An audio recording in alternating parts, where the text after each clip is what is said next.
शंकर भगवान की जय। ओम नमः शिवाय। हर हर महादेव। भला कर भला करने वाले, भला कर मेरे प्रभु तू सबका भला कर। भक्तों, आज भगवान शिव जी की और माता पार्वती की अनुकंपा से हम शिव कथा का भाग 12 श्रवण करेंगे, धर्म लाभ कमाएंगे। इससे पहले के 11 भाग के लिंक आपको डिस्क्रिप्शन बॉक्स में मिल जाएंगे। अगर आपने वे वीडियो नहीं देखी हैं और देखना चाहते हैं तो आप डिस्क्रिप्शन बॉक्स से लिंक ओपन करके उनको देख सकते हैं। चलिए प्रारंभ करते हैं शिव कथा सत्संग भाग 12। जब नारद जी पार्वती को आशीर्वाद देकर, अखंड सौभाग्यवती का आशीर्वाद देकर हिमालय के यहाँ से विदा ले ली, तो आशीर्वाद देकर नारद जी ने विदा ली। हिमालय और मैना एकांत में बैठे थे। अब क्या करना चाहिए इस पर विचार करने लगे। मैना ने बड़े स्पष्ट शब्दों में हिमालय से कहा, महाराज, घर और वर दोनों ही यदि अनुरूप होंगे तो मैं कन्या दूंगी, नहीं तो कन्या नहीं दूंगी। यदि ससुराल उसकी अच्छी होगी, खानदानी आदमी होगा, खानदानी दामाद होगा और दामाद भी सुंदर होगा, तो ही मैं अपनी कन्या का विवाह उनके साथ करूंगी। यह अपवाद कि इसका पिता पत्थर ही तो है, उसमें वृद्धि ही कितनी है, जो पुत्री का भला विचारता मैं नहीं सहन कर सकूंगी। हिमाचल ने कहा, मैना तुम ठीक कहती हो, किंतु नारद जी का कथन मिथ्या नहीं हो सकता। हमें पुत्री को तप करने के लिए कहना ही पड़ेगा। पूरी रात चर्चा में बीत गई, दोनों पति पत्नी की, हिमालय और मैना की। दूसरे दिन सुबह मैना पुत्री को तप करने के लिए कहने लगी, पर कह न सकी। भवानी ने ही सम्मुख आकर कहा, माँ, आज प्रातःकाल सोपन में एक गौर वर्ण ब्राह्मण ने मुझे तप करने की आज्ञा दी है। उसने बारंबार तप करने का आग्रह किया था। माँ, मैं तप करने जाऊंगी। माता पिता ने स्वीकृति दी। भवानी ने श्वेत वस्त्र धारण किए और साधना का मार्ग पकड़ा। इससे माता पिता को दुख हुआ, पर वेद शिरा ऋषि यानी कि नारद ऋषि ने आकर सांत्वना दी कि यह केवल तुम्हारी पुत्री ही नहीं है, यह तो जगदम्बा है, शिव से मिलने जा रही है। इनका मार्ग मंगलमय हो, आप चिंता न करें। माता पिता आश्वस्त हुए। भवानी ने अनेक वर्ष तप किया, अमुक स्थान पर कंद मूल का ही भोजन किया और साधना का पथ अपनाया। साधना में वृद्धि के होने पर कंद मूल भी छूट गए और केवल जल का पान ही साधना के क्रम को चालू रखा। शरीर सूखने लगा। साधना काल में अनेक प्रलोभन आए, पर उन्होंने निश्चय ही वह अखंड कर दिए, यानी कि खंडित कर दिए, अड़िग रही, कभी प्रलोभन में नहीं आई। कुछ काल के उपरांत भवानी ने जल का भी त्याग कर दिया, खाली वायु का सेवन करती।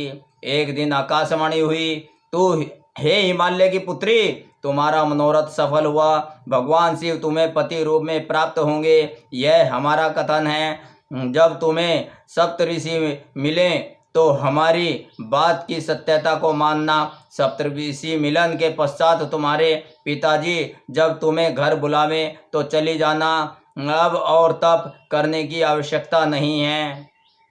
ऐसी आकाशवाणी हुई। शिव जी की क्या स्थिति थी, गोस्वामी तुलसीदास जी इसका वर्णन कर रहे हैं। तुलसी दर्शन के अनुसार विश्वास रहित श्रद्धा निरर्थक है। यानी कि अगर विश्वास नहीं है और खाली श्रद्धा है तो बेकार है, और अगर श्रद्धा नहीं है और विश्वास है तो भी बेकार है। इसमें या तो भटकना पड़ता है या सर्वस्व गंवाना पड़ता है विश्वास और श्रद्धा में। श्रद्धा रहित विश्वास में भी भटकना पड़ता है। इसलिए शिवजी सतत घूमते फिरते दिखाई पड़ देते हैं। किसी स्थान पर संतों के साथ भक्ति की चर्चा करते हैं तो कहीं रामायण सुनते हैं, जिस तरीके से अगस्त्य ऋषि के आश्रम में सुनी थी। भवानी के विरह में दीर्घ प्रवास के बाद शिवजी ने विचार किया कि अब मुझे एक जगह बैठकर भजन करना चाहिए। वे भगवान का भजन करने बैठ गए। शिवजी का प्रेम और साधना देखकर श्री राम प्रकट हुए। आंखें खोलने पर हरिहर का दिव्य साक्षात्कार हुआ। शिवजी ने भगवान राम की स्तुति की। राम जी ने कहा, महाराज आज मैं वर देने के लिए नहीं प्रार्थना करने आया हूँ। शिवजी बोले, महाराज आज्ञा करे, मैं आपको क्या दे सकता हूँ। राम जी ने कहा, मुझे एक वचन लेना है। आपने सती का त्याग किया था, वे दक्ष के यज्ञ में भस्म हो गई थी। उनका पुनर्जन्म अब हिमाचल के यहाँ हुआ है। आपकी पुनर्प्राप्ति हेतु उन्होंने कठिन तप किया है। आकाशवाणी द्वारा मैंने उन्हें वचन दिया है कि तुम्हें शिव मिलेंगे। हे भोलेनाथ, जब हिमालय आपके पास लगन पत्रिका भेजे तो बिना किसी हटके आप भवानी का पानी ग्रहण करने जाएं। मेरे वचन की पूर्ति के लिए मैं आपसे यह वचन मांगता हूँ। शिवजी ने थोड़ी नाराजगी दिखाई कि विवाह करने का उनका मन नहीं है। एक बार विवाह करके संसार को देख लिया है, अब एक बार विवाह करने के बाद देख लिया तो फिर क्या करें। मेरी अगर बात मान लेती, परीक्षा लेने न जाती और सीता का रूप न धारण करती तो मेरी पत्नी रहती ना सती। लेकिन जब पहला ही विवाह निरर्थक हो गया तो दूसरा विवाह कैसे करूं। इस प्रकार शिवजी ने थोड़ी नाराजगी दिखाई कि विवाह करने का उनका मन नहीं है। एक बार विवाह करके संसार को देख लिया, मुझे दोबारा गृहस्थ नहीं बनना है। किंतु राम जी अर्थात विष्णु जी ने आग्रह पूर्वक कहा कि आपको विवाह बंधन में बंधना ही पड़ेगा, यह मेरा आदेश है। शिव जी ने कहा, महाराज आप स्वामी हैं, मैं सेवक हूँ। यानी कि रामचंद्र जी शिव जी को स्वामी समझते हैं और शिव जी रामचंद्र जी को स्वामी समझते हैं। आपकी आज्ञा शिरोधार्य है। भगवान ने कहा, मेरी आज्ञा शिरोधार्य नहीं, हृदय में धारण करें। आपकी जटा में से गंगा प्रवाहित होती है। शिरोधार्य आज्ञा यदि उसके प्रवाह में बह जाएगी और आप उसे भूलकर फिर समाधिस्थ हो जाएंगे तो फिर मुझे आना पड़ेगा। श्री राम का कथन यह सूचित करता था कि भाव भक्ति के प्रवाह में मेरा दिया हुआ सूत्र भूल न जाना।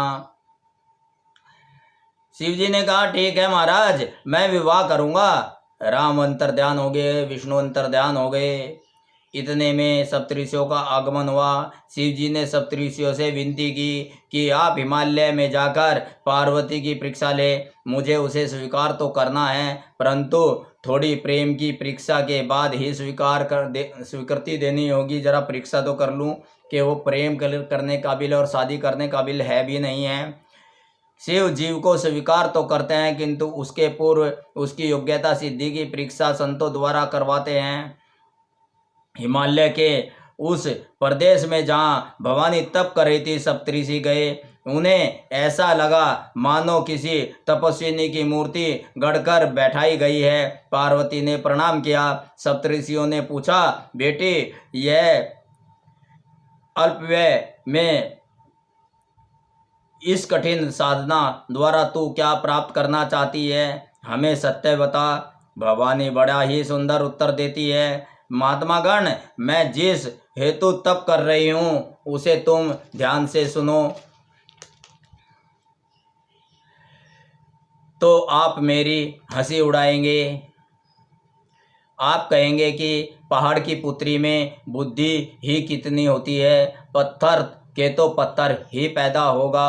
आप यही कहोगे क्योंकि मेरा जो पिता है वह पत्थर है अर्थात पहाड़ है। सप्तऋषियों ने कहा, बेटी हम ऐसा नहीं कहेंगे, तू तप का हेतु बता, तप का कारण बता। भवानी ने कहा, संसार में जो वस्तु अत्यंत दुर्लभ है वह उसे प्राप्त करनी है। निष्काम, निर्विकार, निरपेक्ष एवं दंभ से मेरे परे भगवान शिव को उसे प्राप्त करना है। शिव मेरे पति हों और मैं उनकी पत्नी हूँ, यही मेरी आकांक्षा है। सती की अर्थात पार्वती की बात सुनकर सप्तऋषि हंसे और बोले, जिन्हें नारद ने उपदेश दिया वे सब घर छोड़कर भिक्षुक हुए हैं। वह स्वयं एकाकी है, इसलिए सबकी को एकाकी बना लेना चाहता है। नारद का उपदेश ग्रहण नहीं करना चाहिए। वो पार्वती को कह रहे हैं कि नारद ने तो दक्ष के सारे पुत्र भिक्षुक बना दिए थे, तो उसकी बात में कहाँ आ रही है, उसकी बात नहीं माननी चाहिए। शिव जी कैसे हैं, क्या इसकी का भी तुम्हें ज्ञान है? भिक्षा से उदर पूर्ति करते हैं, यानी कि अपना पेट भरते हैं, भिक्षा लेते हैं, भिखारी हैं, शमशान में भटकते रहते हैं, शरीर में भस्म लगाते हैं और खुले स्थान में ही पड़े रहते हैं, कपड़े भी कम ही पहनते हैं। उनका प्रथम लगन दक्ष के यहाँ हुआ था, यानी कि उनका की पहली शादी दक्ष के यहाँ हुई थी। दक्ष पुत्री की सामान्य भूल पर उसे त्याग दिया, छोटी सी भूल पर, कि सीता का रूप ही तो धरा था और इतनी सी छोटी सी भूल पे उन्हें त्याग दिया था। ऐसे है मैं तुम्हें भी छोटी सी भूल पे त्याग देंगे। बिचारी को आत्मदाह करना पड़ा, ऐसे के साथ विवाह कर क्या तुम सुखी होगी? तुम चाहो तो हम तुम्हारा विवाह 14 भुवन पति सर्वगुण संपन्न तथा सर्वांग सुंदर भगवान विष्णु से करा देंगे। भवानी ने कहा, महाराज आप कहते तो ठीक हैं, पर नारद जी पहले मिले थे। आप यदि पहले मिले तो मैं आपकी बात मानकर विष्णु की आराधना करती। अब तो नारद जी ही मेरे गुरु हैं। गुरु के वचनों में जिसे आस्था न होवे उसे सोपन में भी सिद्धि नहीं मिलती। जब मैंने नारद जी को गुरु मान लिया है तो गुरु का आदेश है शिव जी की तपस्या करना, और मैंने अपने गुरु को वचन दिया है, गुरु के वचन से नहीं फिर सकती। अगर सप्तऋषियों आप पहले मिल जाते तो आपकी बात मान लेती। अब मैंने जब नारद जी की बात मान ली तो उनको नहीं तोड़ सकती, उस प्रतिज्ञा को नहीं छोड़ सकती। नारद विवाह करूंगी तो सदाशिव से ही, चाहे करोड़ जन्म ही क्यों न लेने पड़े। पार्वती के इस अड़िग निश्चय को सुनकर सप्तऋषि ने साधुवाद देते हुए कहा, हिमालय की पुत्री तेरी श्रद्धा को धन्य है। पुत्री अब हमारी एक बात मान, जब तुम्हारे पिता तुम्हें बुलावें तो तुम घर चली जाना। तुम्हारी तपस्या अब पूर्ण हो गई, तुम्हें शिव अवश्य मिलेंगे। सप्तऋषि वहां से हिमालय के पास आए और बोले, अब आप पुत्री को घर पर बुला लें। हिमालय उसी समय लेने गए और पुत्री को लेकर घर आए। हिमालय के यहाँ से सप्तऋषि भगवान शिव के पास आए और पार्वती के प्रेम का वर्णन करते हुए बोले, प्रभु भवानी का प्रेम शब्दातीत है, उसे आपको जीवन समर्पित कर दिया है पार्वती ने, अब आप उनको ग्रहण करें। ऋषियों ने पार्वती के प्रेम का ऐसा सुंदर वर्णन किया कि सुनते सुनते शिव समाधिस्थ हो गए। प्रेम भक्ति में तराबोर साधकों को सहज समाधि लग ही जाती है। बोलिए शंकर भगवान की जय। जब भगवान शिव समाधिस्थ हुए थे तब पृथ्वी पर तारकासुर नामक असुर का प्रभाव बढ़ गया था। समाज भी उसने त्रासित किया तथा देवतागण को भी पीड़ित किया। देवता ब्रह्मा जी के पास गए और पूछा, भगवत तारकासुर का वध कैसे हो? ब्रह्मा जी ने कहा, एक ही उपाय से उसकी मृत्यु हो सकती है, पार्वती का विवाह हो, उनके दाम्पत्य जीवन में पुत्र का प्रादुर्भाव हो, वही पुत्र तारकासुर को मार सकता है। इसके अतिरिक्त तारकासुर की मृत्यु नहीं है। देवताओं ने कहा, महाराज शिव जी तो समाधि में हैं। ब्रह्मा जी ने कहा, यह मैं भी जानता हूँ। एक कार्य करो, शिव जी के पास कामदेव को भेजो और उनकी समाधि को भंग कराओ। उनका विवाह कराने की जिम्मेवारी मेरी है। देवता तैयार हो गए। किसी की समाधि को तोड़ना उन्हें बड़ा अच्छा लगता है। साधना के मार्ग में असुरी तत्व ही केवल विक्षेपक हो, ऐसी बात नहीं है। देव तत्व भी विघ्न करते हैं। सारी इंद्रियों के द्वार पर देवताओं का आसन है। साधक का ज्ञान प्रदीप किसी प्रकार बुझे, यही उनका प्रयास रहता है। सारे देवताओं ने कामदेव की स्तुति की। कामदेव प्रसन्न हुए। देवताओं ने कहा, शिव समाधि को भंग करो। किन्नर, गंधर्व और अप्सराओं के साथ कामदेव पृथ्वी पर चरण रखते हैं और स्वयं के प्रभाव को फैलाते हैं। समाज पर उसका ऐसा असर पड़ा कि जलचर, नभचर और पृथ्वी पर रहने वाले सभी जीवों में कामेशना की वृद्धि हो गई। काम शक्ति प्रबल हो गई। समय असमय तथा स्थान कुस्थान का विचार भूलकर लोग भोगों में डूब गए। बड़े बड़े योगी भी काम के वशवर्ती हो गए थे। जिनकी दृष्टि में समस्त संसार ब्रह्म में था, आज वही दृष्टि नारी में हो गई थी। कामदेव अपने अभियान में इतने सफल हुए थे। अपने सहयोगियों के साथ कामदेव शिव के पास पहुंचा। शिव के ध्यानस्थ रूप का दर्शन कर वह 2 कदम पीछे हट गया। एक बार तो काम को लगा कि शिव समाधि को भंग करना संभव नहीं, इसमें मेरा विनाश हो जाएगा, किंतु लौट जाने में भी मेरा गौरव नहीं रहेगा। जो काम करने आया हूँ वह पूरा करूँगा। कामदेव ने सुंदर रूप धारण किया। कमल खिलने लगे, भ्रमर गुंजार करने लगे, भंवरे मंडराने लगे, मृदंग बजने लगे और शिव जी के चतुर्दिक अप्सराएं नृत्य करने लगी। चारों तरफ अप्सराएं नाचने लगी। शिव जी की आंखें खुलवाने के लिए काम एक के पश्चात दूसरा प्रयास करने लगा। शिव समाधि नहीं टूटी। शिव पूर्ण अविचल रहे। काम थक गया। अब नृत्यांगनाओं ने कहा, नृत्य बंद करो। पत्तों से आच्छादित वृक्ष की एक शाखा पर छुपकर कामदेव ने अपने अंतिम अस्त्र कुसुम सायक को सुधारा। कामदेव के धनुष बाण किसी धातु के नहीं हैं, वे तो पुष्प धनवन्ना हैं। पुष्प का बाण चलाते हैं तथा बड़े बड़े सूरवीर और योगियों का भी पतन कर देते हैं। कामदेव ने शरसंधान किया। अखंड ध्यानस्थ शिव पर उसने लक्ष्य साधा। उसके अंतिम प्रहर में शिव विचलित हुए। कामदेव ने देखा कि हलचल शुरू हुई है। धीरे धीरे नेत्र खुलते हैं। मुख मुद्रा शांत है। शिव जी ने चारों तरफ दृष्टि फेरी। वृक्ष की आड़ में छिपे कामदेव को देखा। शिव जी के नेत्र लाल हो गए। शरीर कांपने लगा। गुस्से में शरीर में कंपन होते ही त्रिभुवन कांपने लगे। उन्हें लगा कि शिव जी तीनों लोकों का संहार कर देंगे। जैसे ही शिव जी ने तीसरा नेत्र खोला और काम पर उनकी दृष्टि पड़ी तो काम जलकर भस्म हो गया। तीसरा नेत्र खुले तो काम दहन हो। आंखें खोलकर जो आंख में से काम को दग्ध कर दे, यह कितनी बड़ी बात है। अधिकतर काम का प्रवेश आंखों से ही होता है। काम को प्रवेश द्वार पर ही मारो। संत इसका दूसरा भी अर्थ करते हैं। काम और अर्थ, धर्म और मोक्ष में काम का तीसरा स्थान है। गणना क्रम में तीसरा स्थान पर काम को मारने के लिए तीसरा नेत्र खुलना चाहिए। कामदेव जलकर भस्म हो गया। सारे संसार में हाहाकार मच गया। योगी निष्कंटक होकर उत्सव मनाने लगे। उन्हें लगा कि अब हमारी साधना में कोई विक्षेप नहीं करेगा। भोगी रोने लगे। उन्हें लगा कि अब जीवन में कोई रस नहीं रह गया। कामदेव की पत्नी रति विधवा हो गई। बिखरे केस तथा अस्त व्यस्त वेशभूषा में रुदन करती शिव जी के सम्मुख आई। धरती पर लौटकर विलाप करने लगी। रति के आंसू देखकर शिव जी को दया आई। उनका क्रोध शांत हुआ।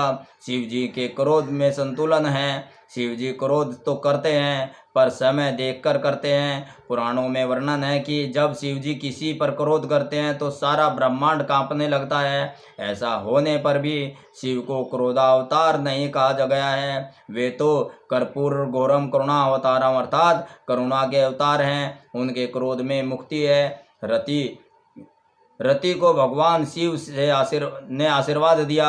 रति, मैंने तेरे पति को भस्म कर दिया है, किंतु मैं वरदान देता हूँ कि द्वापर में जब कृष्णावतार होगा तो तुम्हारा पति कृष्ण के पुत्र के रूप में तुम्हें प्राप्त होगा। तब तक अशरीरी होते हुए भी तुम्हारा पति प्राणियों में व्याप्त रहेगा। संतुष्ट होकर रति विदा हो गई। उपयुक्त समय जानकर देवता ब्रह्मा जी को आगे करके शिव जी के पास आए और अलग अलग प्रार्थना करने लगे। देवताओं का नियम यह है कि वे सामूहिक रूप में ही स्तुति करते हैं, किंतु कार्य इतना दुष्कर है कि समूह में आकर भी पृथक पृथक प्रार्थना करने लगे। भगवान शिव समझ गए। बोले, तुम किस कार्य से आए हो? तुम अब सब अविनाशी हो, मैं भी अविनाशी हूँ। हम सबों को एक ही स्थिति है। मैं तो स्थिर हूँ पर तुम सब घबराए हुए हो। बात क्या है? बात ठीक है, देवता अमर तो बने पर निर्भय नहीं बन सके। देवता होकर भी उनकी दृष्टि बड़ी ओछी रहती है। तपस्या के परिणाम स्वरूप इंद्र पद प्राप्त करके भी जो बुरी नियत से गौतम ऋषि के आश्रम में जा सके, ऐसा देवत्व किस काम का? देवता स्वार्थ नहीं छोड़ सकते, ईर्षा नहीं छोड़ सकते, दूसरे की साधना में विशेष करने की वृत्ति तथा भोग विलास भी नहीं छोड़ सकते। शिवजी ने पूछा, भयभीत क्यों हो? कहो। ब्रह्मा जी बुद्धि के देवता हैं। उन्होंने चतुराई से उत्तर दिया, मैं तो घूमने फिरने निकला था, ये सारे देवतागण मेरे पीछे पड़ गए। मैं तो भैया घूमने फिरने निकला था कि घूम फिर लूँ, थोड़ा सा संसार की तरफ देख लूँ, और ये देवता मेरे पीछे पड़ गए कि चलो शिव जी के पास चलते हैं। मैं तो केवल घूमने फिरने निकला था। कहते हैं कि देवलोक का वातावरण रसहीन हो गया है। किसी का विवाह नहीं होता, किसी की बारात में जाने का मौका ही नहीं आता।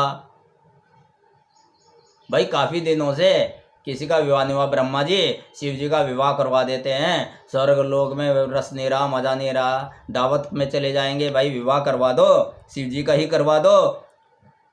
तो ये इस प्रकार कहकर मुझे यहाँ ले आए। किसी की बारात में जाने का मौका इन्हें नहीं मिल रहा है। मैंने कहा कि चलो शिव जी के पास चलें, यदि वे विवाह करें तो बारात में जाने का अवसर मिले और मनोरंजन वातावरण का अवसर मिले। ब्रह्मा जी ने मूल बात नहीं कही। उन्होंने शिव जी से यह नहीं कहा कि आपके विवाह करने पर जो पुत्र उत्पन्न होगा वह तारकासुर का वध करेगा और हमें शांति मिलेगी। अपना स्वार्थ नहीं बताया। चतुर व्यक्ति मूल बात को घुमाकर कहते हैं। चतुराई सब जगह चल सकती है, ईश्वर के पास नहीं चल सकती। जब जीव मन, वचन और कर्म से चतुराई छोड़ता है तो ही ईश्वर को प्राप्त कर सकता है। ब्रह्मा जी की चतुराई समझकर शिव जी ने कहा, मैं तुम्हारी चतुरता समझता हूँ, तुम्हारे कहने पर विवाह करूँ। मैं ऐसा नहीं हूँ, किंतु भगवान राम का आदेश है, इसलिए मैं विवाह करूँगा। जब शिव जी ने विवाह करने की स्वीकृति दी तो चारों ओर बाजे बजने लगे, जय जयकार होने लगा। ब्रह्मा जी ने तुरंत सप्तऋषियों को हिमाचल के यहाँ भेजा कि जाओ लगन पत्रिका लिखवा कर लाओ। सप्तऋषि हिमाचल के प्रदेश में गए। उन्होंने पुनः एक बार पार्वती की परीक्षा ली। पार्वती खरी उतरी। हिमाचल ने लगन पत्रिका लिखवाई। सप्तऋषि उसे लेकर आए और ब्रह्मा जी को अर्पित की। ब्रह्मा जी ने शिव जी को सुनाई और बोले, दिन बहुत कम रह गए हैं, हमें शीघ्रता से तैयारी करनी पड़ेगी, शादी में चलने की तैयारी करनी पड़ेगी। शादी में सभी तैयार हो जाओ जाने के लिए, कल शिव जी की बारात जाएगी। यानी कि कल सत्संग का 13वां भाग, उसमें शिव की बारात है। लगन पत्रिका तैयार हुई, लगन पत्रिका भिजवाई गई। देखिए, जो जिस तरह से हम लगन पत्रिका भेजते हैं, जिस तरीके से लगन पत्रिका लिखी जाती है, उसी तरीके से शिव जी की बारात में है, शिव जी के विवाह में है, इसमें पार्वती जी के। तो विवाह की जो पद्धति है सनातन धर्म में, हिंदू धर्म में जो विवाह की पद्धति है, लगन पत्रिका लिखवानी, फेरे होने, ये होने, बारात जानी है, बारात आनी है, तो लड़की की विदाई होनी है, ये सब शिव पुराण के अनुसार है। जैसा शिव पुराण में है वैसे ही हम धारणा करते हैं, वैसा ही हमने परंपरा बना ली है। तो ये एक संस्कार है हमारा, ये एक धार्मिक संस्कार है। अब जब इस धार्मिक संस्कार को करने के बाद दुल्हन घर आती है, दूल्हा दुल्हन बनते हैं और उनको तोड़ते हैं, तो भगवान शिव कैसे प्राप्त हो सकते हैं? जब शिव की परंपरा पर चलकर, शिव जी के अनुसार, शिव पुराण के अनुसार हम शादी विवाह रच के लाते हैं, लगन पत्रिका आदि सब कुछ उसके अनुसार करते हैं, और उसके बाद फिर तलाक जैसी स्थिति आती है, तो इसका मतलब क्या है? शिव नाराज हो जाएंगे ना।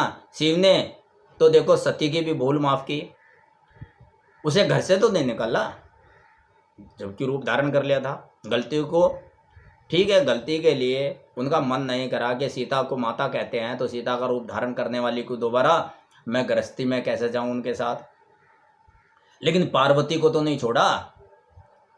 तो इस तरीके से जुड़ के रहोगे तो शिव की प्राप्ति होगी। शिव की प्राप्ति, शिव ही महादेव है, शिव ही ईश्वर है, देवताओं ने शिव को पूजा है। तो इसलिए इस सत्संग को, इस प्रसंग को जरा ध्यान से सुनना, ध्यान से रहना कि शिव की बारात कैसी जाती है, कैसे वो रहते हैं, क्या बताया जाता है, क्या शिक्षा। ये बड़ी उत्तम शिक्षा है। हम शादी ब्याह के बाद अपने बच्चे बच्ची के लिए सत्यनारायण की कथा करते हैं, वो पढ़ाते हैं, वो तो उन्हें पता है। हमें ऐसा करना चाहिए कि जो शिव बारात का है, जो शिव प्रसंग है, इसको बताया जाए, इसको समझा जाए, तो जिससे शिव और पार्वती के साथ वो की तरह वो जुड़ कर रहे, गृहस्थी बसी रहे, तलाक की नौबत ना है। आज का सत्संग भगवान भोलेनाथ की अनुकंपा से और माता पार्वती के आशीर्वाद से यहीं विराम देते हैं। 13वें सत्संग में कल हम फिर चर्चा करेंगे, धर्म चर्चा करेंगे। तो इसलिए शिव का सानिध्य प्राप्त करते रहिए, शिव कथा का श्रवण करते रहिए। आपके घर में सुख शांति रहे, सुख आनंद की बढ़ोतरी आपके जीवन में सदा बनी रहे। इन्हीं दुआओं के साथ ओम नमः शिवाय, हर हर महादेव, जय शंकर की, ओम गुरुवे नमः।